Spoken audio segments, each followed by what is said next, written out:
যেহেতু কাল রাধা অষ্টমী, তো আমি চুপ করে বসেই ছিলাম।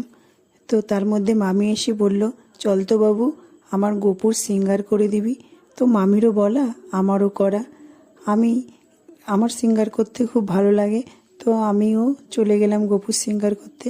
কিভাবে করলাম চলো বন্ধুরা তোমাদের শেয়ার করি। তারপর আমি বসে পড়েছি তুলি নিয়ে। দেখো গপুকেও আমি নিয়ে বসে পড়েছি।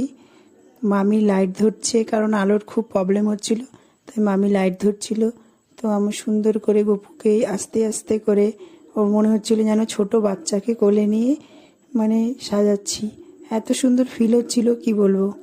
তারপরে সেই নটাঙ্কি করতে করতে মামি নটাঙ্কি করতে করতে তারপরে গপুর সিঙ্গার করছি। মামি বারবার লাইটটা এদিক ওদিক করছে, আমি বলছি ভালো করে মারো ওর মুখের সামনে। তো বারবার মামি এদিক ওদিক করছে, আমিও ওই করতে করতে হাসি, একবার এদিকে দেখছি ওদিকে দেখছি। এই করতে করতে গপুর আমি সুন্দর করে সিঙ্গার করতে করতে, গপুকে বারবার হচ্ছিলই না, তুলিটা বারবার হয়ে যাচ্ছিল, তাই বারবার আমি ভিজিয়ে ভিজিয়ে নিয়ে গপুকে রং করে দিচ্ছিলাম। তারপর সুন্দর করে গপুর সিঙ্গার করতে করতে করতে করতে সুন্দর করে করলাম, লাস্ট পর্যন্ত হলো। তারপর দেখো গপুর পা আঁকতে গিয়ে কি হচ্ছিল, বারবার শুধু দাঁড়া করিয়ে করিয়ে মনে হচ্ছিল লেংটু পুদু একটা ছোট্ট বাচ্চাকে কোলে নিয়ে রয়েছি। তা মামি বলছিল ওর প্যান্টটা ঢাক, আর নয় ওর দেখা যাচ্ছে। তো লজ্জা পেয়ে গেছে, মামিও হাসছে আমিও হাসছি। তারপর করতে করতে সুন্দর করে গপুর আস্তে আস্তে, আমি আবার এদিকে একবার দেখে নিলাম যে দেখা যাচ্ছে নাকি ঠিকঠাক। জানি না ঠিকঠাক তোমরা দেখতে পাচ্ছ নাকি, তবু দেখো আমার সোনুকে কি সুন্দর লাগছে।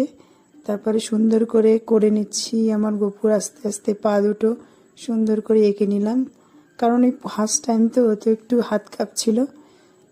কারণ আমার গপুকে করি, তো মামের গপু একটু বড়, তার জন্য দেখো বারবার তোমাদেরও দেখিয়ে দিলাম একবার। সুন্দর কেমন লাগছে তোমরা কমেন্ট করে বলো। করতে করতে শেষমেশ আমার করা সম্পূর্ণ হলো। এবার দেখো আমি আর গপু, এই দেখো আমার গপু পুরি রেডি।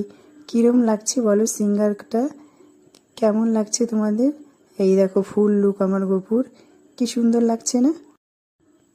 তারপর দেখো আমি বাড়ি চলে এসেছি। বাড়ি এসে এবার ক্লান্ত হয়ে গেছি, কারণ বারবার তুলি ধরে ধরে ধরে ধরে আমার হাতটা ব্যথা হয়ে গেছিল। তো যেহেতু কাল রাধা অষ্টমী, সকাল সকাল উঠতে হবে, তাই এবার তাড়াতাড়ি ঘুমিয়ে পড়বো। এসে আমি খেয়ে দিয়ে এবার শুয়ে পড়লাম একটু। তো একটু তোমাদের সঙ্গে গেলাম, টাটা বাই বাই।